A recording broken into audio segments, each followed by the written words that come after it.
एक ऐसा स्टूडेंट जो कि दिन रात मेहनत करता है, अपने एग्जाम्स की तैयारी करता है, किसी एक बड़ी डिग्री को परस्यू कर रहा है और अपना करियर बनाने की कोशिश कर रहा है। और इस बड़े करियर को बनाने के लिए उसके माँ बाप हजारों का खर्चा उसके ऊपर हर महीने कर रहे हैं। लेकिन दूसरी तरफ जब वो सोशल मीडिया को खोलता है तो वहाँ पर इन्फ्लुएंसर्स की भरमार उसे दिखाई देती है, जहाँ पर वो खुद अपनी स्टडीज को लेकर रोजाना परेशान रहता है। वहीं पर दूसरी तरफ इन्फ्लुएंसर्स ट्रिप्स पर जा रहे हैं, अपनी लाइफ को एंजॉय कर रहे हैं, बड़ी बड़ी गाड़ियां खरीद रहे हैं, और ये सब कुछ बिना किसी डिग्री, बिना किसी करियर पाथ या फिर बिना किसी स्किल के। और फिर एक दिन जब ये थका हारा स्टूडेंट अपने सोशल मीडिया को ऑन करता है तो वहाँ पर यही सेम इन्फ्लुएंसर्स ड्रीम बेच रहे होते हैं। ये इन्फ्लुएंसर्स आपसे वादा करते हैं कि कैसे वो इतनी सी फीस लेकर आपको अपनी जैसी सक्सेस और अपने जैसी वेल्थ दिला सकते हैं। पाकिस्तान में आमतौर पर एक डॉक्टर की मंथली सैलरी 50,000 से 1 लाख के दरमियान होती है, जबकि एक लॉयर की सैलरी 80,000 से 1 लाख के दरमियान रहती है, और एक इंजीनियर की 60,000 से 1 लाख के दरमियान सैलरी होती है, जबकि एक IT सपोर्ट इंजीनियर की 30,000 से 91,000 तक की सैलरी होती है।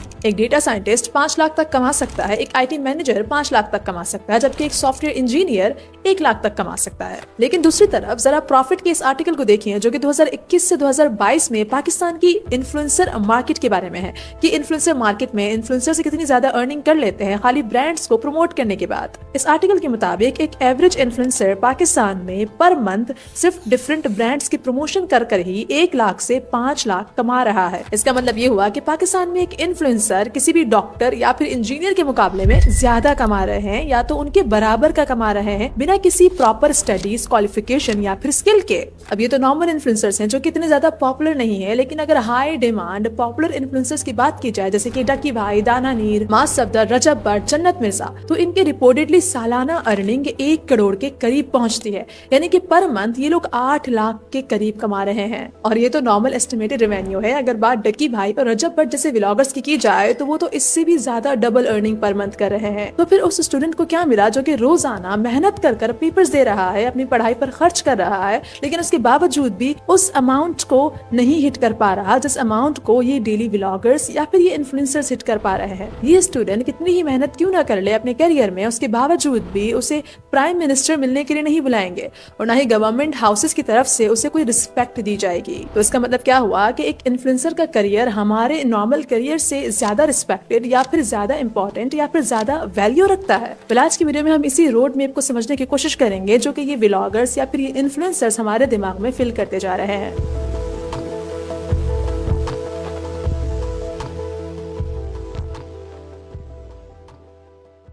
सबसे पहले हमें इन्फ्लुएंसर करियर को समझना होगा ताकि हम ये जान सकें कि क्या हम इस करियर में सक्सेस कभी हासिल कर पाएंगे या फिर नहीं। इस पूरे इन्फ्लुएंसर करियर के पीछे एक कॉन्सेप्ट जिसे अटेंशन इकोनॉमी कहते हैं वो एग्जिस्ट करता है, और अटेंशन इकोनॉमी के बारे में हम अपनी इस वीडियो में पहले भी डिटेल में बात कर चुके हैं। अटेंशन इकोनॉमी ये एक बहुत बड़ा रीजन है जिसकी वजह से आज सोशल मीडिया एग्जिस्ट करता है। मानो कि सभी प्लेटफॉर्म्स हमारे डोपामीन को हैक करने में लगे हुए हैं, क्योंकि डोपामीन ही मेन रीजन है कि हम सोशल मीडिया को यूज करते हैं या फिर इस पर कंटेंट अपलोड करते हैं। आई होप सो कि अब तक कई लोगों को डोपामीन के बारे में पहले से ही पता होगा। अगर आपको नहीं पता तो आसान लफ्जों में एक ऐसा हार्मोन होता है जो कि हमारे अंदर हमें खुशी महसूस करवाता है जब कभी भी हम कोई एक ऐसी चीज देखते हैं जो कि हमारे ब्रेन के लिए, हमारे दिमाग के लिए एक रिवॉर्ड, एक तोहफे की तरह काम करती है। फॉर एग्जांपल अगर हम कोई पिक्चर अपलोड करते हैं तो उसके ऊपर लाइक्स आना, लोगों के कमेंट्स आना, हमारी फैमिली का रिएक्शन उस पर आना, इस सब से हमें अंदर ही अंदर एक खुशी महसूस होती है, और उसी खुशी की खातिर हम दोबारा बार बार वो सेम काम करते हैं दोबारा से उस खुशी को महसूस करने के लिए। लेकिन अब सोशल मीडिया अटेंशन इकोनॉमी के ऊपर काम करती है, तो फिर आपको सोशल मीडिया पर अपना करियर बनाने के लिए या फिर इन्फ्लुएंसर करियर बनाने के लिए कोई एक ऐसा काम करना होगा जो कि लोगों की नजरों में आए। अगर आप जल्दी सक्सेसफुल होना चाहते हैं तो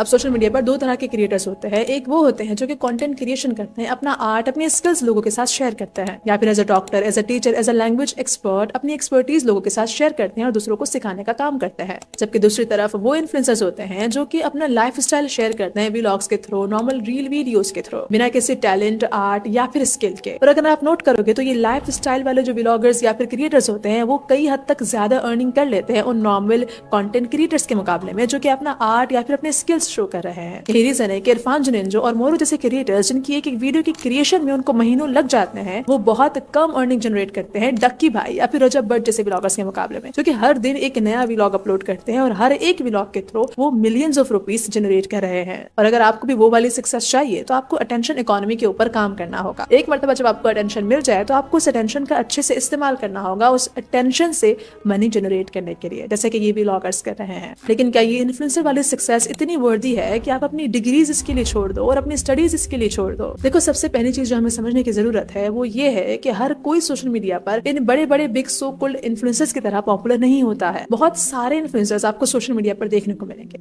लेकिन उनमें से सिर्फ गिने चुने 4 या फिर 5 इन्फ्लुएंसर्स जो कि टॉप पर आते हैं, और वही टॉप 5 इन्फ्लुएंसर्स सबसे ज्यादा अर्निंग कर रहे हैं। और वही टॉप 5 इन्फ्लुएंसर्स को देख कर ही हमें अपना आप कम महसूस होने लगता है कि शायद हम पीछे रह रहे हैं। लेकिन हम उन दूसरे 90% इन्फ्लुएंसर्स को नहीं देखते जो कि अभी भी स्ट्रगल कर रहे हैं, और वो उस स्ट्रगल के बावजूद भी टॉप 5 में नहीं आ पा रहे हैं। बिल्कुल इसी तरह जो करियर पाथ आप चूज कर रहे हो, चाहे वो इंजीनियरिंग हो, चाहे वो डॉक्टर की फील्ड हो, चाहे वो IT स्पेशलिस्ट की फील्ड हो, चाहे वो ग्राफिक डिजाइनर की फील्ड हो, चाहे वो एक एडिटर की फील्ड ही क्यों ना हो, आपकी भी फील्ड में आपको बहुत से सक्सेसफुल इंडिविजुअल्स मिलेंगे जो कि आपके मुकाबले में एक बहुत बड़ी अच्छी इनकम जनरेट कर रहे होंगे। जिस तरह से ये इन्फ्लुएंसर्स अपनी फील्ड में दूसरे इन्फ्लुएंसर्स के मुकाबले में बड़ी इनकम जनरेट कर रहे हैं, तो इसका मतलब ये हुआ कि हर एक फील्ड में कुछ गिने चुने लोग ऐसे होते हैं जो कि टॉप 5 में एग्जिस्ट करते हैं, और चाहे फील्ड कोई भी क्यों ना हो, उन टॉप 5 तक पहुंचना बहुत ज्यादा मुश्किल होता है। अगर सक्सेस की बात करनी भी है तो इन इन्फ्लुएंसर्स की सक्सेस डोपामीन के ऊपर डिपेंड करती है। आज अगर लोग इनसे बोर हो जाते हैं, आज अगर इनको लेकर कोई भी स्कैंडल सामने आ जाता है, कल इनका पूरा करियर बर्बाद हो जाएगा। कल इनके व्यूज आना कम हो जाएंगे और इनकी जगह कोई और इन्फ्लुएंसर होगा जिसके व्यूज आ रहे होंगे, या फिर इनकी जगह कोई और इन्फ्लुएंसर होगा जो कि सक्सेसफुल होगा। इसकी सबसे बड़ी एग्जांपल प्यूरीपाई है। अब प्यूरीपाई अपने टाइम के एक बहुत बड़े सक्सेसफुल क्रिएटर थे और उनकी एक वीडियोस मिलियंस ऑफ डॉलर्स उन्हें जनरेट कर देती थी। लेकिन आज अगर जाकर आप उनके व्यूज देखोगे तो उनके पुराने व्यूज के मुकाबले में आज उनके व्यूज आपको बहुत कम दिखाई देंगे। आज आपको बहुत कम ही लोग प्यूरीपाई के बारे में बात करते हुए दिखाई देंगे, क्योंकि अब लोग प्यूरीपाई से बोर हो चुके हैं। प्यूरीपाई के मुकाबले में बहुत से दूसरे क्रिएटर्स आ चुके हैं जिन्होंने प्यूरीपाई की जगह ले ली है। तो अब प्यूरीपाई उस तरह से लोगों के जहनों पर सवार नहीं है जिस तरह से वो पहले हुआ करते थे। अब इसका मतलब ये नहीं है कि प्यूरीपाई बिल्कुल अनसक्सेसफुल है या फिर उनका पूरा करियर बर्बाद हो चुका है या फिर आज वो सड़क पर आ चुके हैं, ऐसा कुछ नहीं है। मेरे कहने का ये मतलब है कि जो चीज आज आपको अपीलिंग लग रही है या फिर जो लोग आज सक्सेसफुल हैं, आज पॉपुलर हैं, कल जाकर उनकी सक्सेस स्लोली खत्म हो जाएगी जब लोग उनसे बोर होना शुरू होंगे, क्योंकि उनकी सक्सेस डोपामीन के ऊपर रिले करती। लेकिन आपकी डिग्रीज, आपकी ये स्किल्स आपके साथ हमेशा रहने वाली है। इंसानियत को हमेशा से डॉक्टर्स, इंजीनियर्स या फिर लॉयर्स की जरूरत रहेगी, ना कि किसी इन्फ्लुएंसर की। एक इन्फ्लुएंसर की अर्निंग उसके व्यूज या फिर उसकी एंगेजमेंट के ऊपर डिपेंड करती है। लेकिन वहीं पर अगर आप डॉक्टर, लॉयर, इंजीनियर या फिर किसी और अच्छे करियर में हैं, किसी और अच्छी स्किल के साथ हैं, आपके स्किल या फिर आपके करियर में आपकी मनी, आपकी अर्निंग कम नहीं होगी, बल्कि यहाँ पर उल्टा होगा। आपका जैसे जैसे एक्सपीरियंस बढ़ता जाएगा, आपकी सैलरी भी बढ़ती जाएगी, लोगों का आपके ऊपर ट्रस्ट बढ़ता जाएगा। लोग आपसे बोर नहीं होंगे क्योंकि लोग आपसे डोपामीन की वजह से कनेक्टेड नहीं है, बल्कि लोग आपसे कनेक्टेड हैं क्योंकि लोगों को आपकी जरूरत है, आपकी स्किल्स की जरूरत है।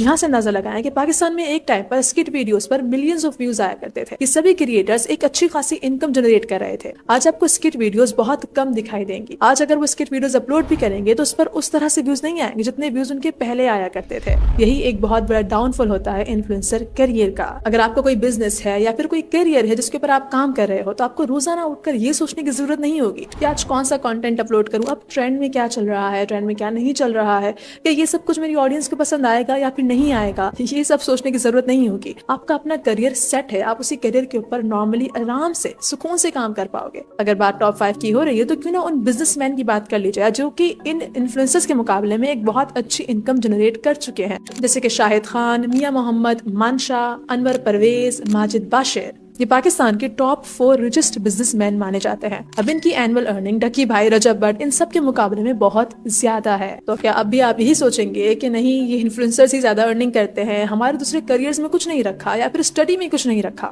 अगर बात कोर्सेज की या फिर झूठे दावों की जाए तो ये इन्फ्लुएंसर्स जानबूझकर ड्रीम्स को सेल करते हैं। इनको पता है कि कोई सेंसिबल डॉक्टर, इंजीनियर या फिर एक ऐसा इंसान जो कि अपने करियर पर काम कर रहा है, वो तो इनके व्लॉग्स नहीं देखता। इनके व्लॉग्स छोटे बच्चे देखते हैं, जो कि इन व्लॉग्स को देखने के बाद ये अज्यूम कर लेते हैं कि हाँ, पढ़ाई लिखाई में कुछ नहीं रखा, अगर पैसे कमाने ही हैं तो डकी भाई, रजब भट्ट या फिर मास सब्दा जैसी व्लॉगिंग करनी होगी। दूसरे कोर्सेज की तो मैं बात नहीं करूंगी, मे भी हो सकता है वहां पर कोई थर्ड पार्टी इन्वॉल्व हो। मैं बात यहाँ पर सिर्फ कंटेंट क्रिएशन वाले पार्ट की ही करूंगी कि एक ऐसा कोर्स भी है जहाँ पर ये कंटेंट क्रिएशन आपको सिखाएंगे और बजात खुद उसकी ट्रेनिंग आपको देंगे। बजात खुद ये कौन सा काम कर रहे हैं, कौन सी कंटेंट क्रिएशन कर रहे हैं, बजात खुद ये सिर्फ व्लॉग्स बना रहे हैं और इसी व्लॉग्स की मोटिवेशन आपको देंगे। यही ड्रीम आपको सेल करेंगे। जो मोटिवेशन के लोग आपको अपनी वीडियो वीडियोस में दे रहे हैं, यही सेम मोटिवेशन अपने इस कंटेंट क्रिएशन वाले कोर्स में आपको देंगे। क्योंकि एक्चुअल कंटेंट क्रिएशन के लिए आपको स्किल सीखनी पड़ती है, ताकि उस स्किल की बेसिस के ऊपर आप अपना कंटेंट जनरेट कर सको और उससे अर्निंग कर सको। तो ऐसा जैसा कि ये क्लेम करते हैं कि टॉप 5 में आने के लिए कोई सीक्रेट या फिर कोई फॉर्मूला है, ऐसा कोई सीक्रेट फॉर्मूला एग्जिस्ट नहीं करता है। यहाँ पर अगेन बहुत ही मजेदार साइकोलॉजिकल फैलेसी भी काम करती है, जिसे बैंडविगन इफेक्ट कहा जाता है। इसमें यह होता है कि लोग ट्रेंड्स को फॉलो करते हैं जब वो दूसरों को सेम काम करते हुए देखते हैं, ये सोचकर कि हाँ अगर सब कर रहे हैं तो ये ठीक ही होगा। सेम चीज जब हम सोशल मीडिया पर इन्फ्लुएंसर्स को देखते हैं ब्लॉगिंग करते हुए या फिर सब कुछ करते हुए, तो हम कहते हैं कि जब ये सब कर रहे हैं तो फिर ठीक ही होगा। जब इतने सारे लोग मिलकर एक चीज कर रहे हैं तो फिर इसका मतलब कि वो चीज ठीक ही होगी, बिना ये जाने कि इस पाथ के, इस रास्ते के कितने नुकसानात हैं या फिर कितने फायदे हैं, बिना ये जाने कि हम इस फील्ड में पूरी तरह से फिट बैठते हैं या फिर नहीं बैठते, इस ट्रेंड में फिट बैठते हैं या फिर नहीं बैठते। हम बस उस रास्ते पर चल पड़ते हैं सिर्फ ये सोचकर कि बहुत से लोग कर रहे हैं तो फिर ठीक ही होगा। तो अगर आप भी इन्फ्लुएंसर वाले करियर को चूज करते हो तो उसके लिए सबसे पहले आपको एक्स्ट्रा रिच होना होगा, ताकि अगर आपका फेलियर हो तो आप उस फेलियर को कवर अप कर पाओ। ये सब कुछ उस बात के लिए जो बात ये लोग आपको अपने कोर्सेज के थ्रू सिखा रहे हैं। लेकिन अगर आप एक्चुअल कंटेंट क्रिएटर बनना चाहते हो तो सबसे पहले आपको स्किल्स सीखनी होंगी, और उन्हीं स्किल्स की बेसिस के ऊपर आप अपनी कंटेंट क्रिएशन कर सकते हो, अपना आर्ट लोगों तक पहुंचा सकते हो। क्योंकि कंटेंट क्रिएशन, आर्ट और टैलेंट हर एक के लिए यूनिक होता है, हर एक के पास अपना यूनिक होता है, सेम नहीं होता जिससे लोग बोर हो जाएं। लेकिन इसका मतलब ये नहीं है कि अपनी स्टडीज छोड़ दें, या फिर इसका मतलब ये नहीं है कि अपने करियर पाथ्स को छोड़ दें। आपकी डिग्रीज हमेशा से वैल्यूएबल थी और हमेशा वैल्यूएबल ही रहेंगी इन इन्फ्लुएंसर्स के मुकाबले में। मतलब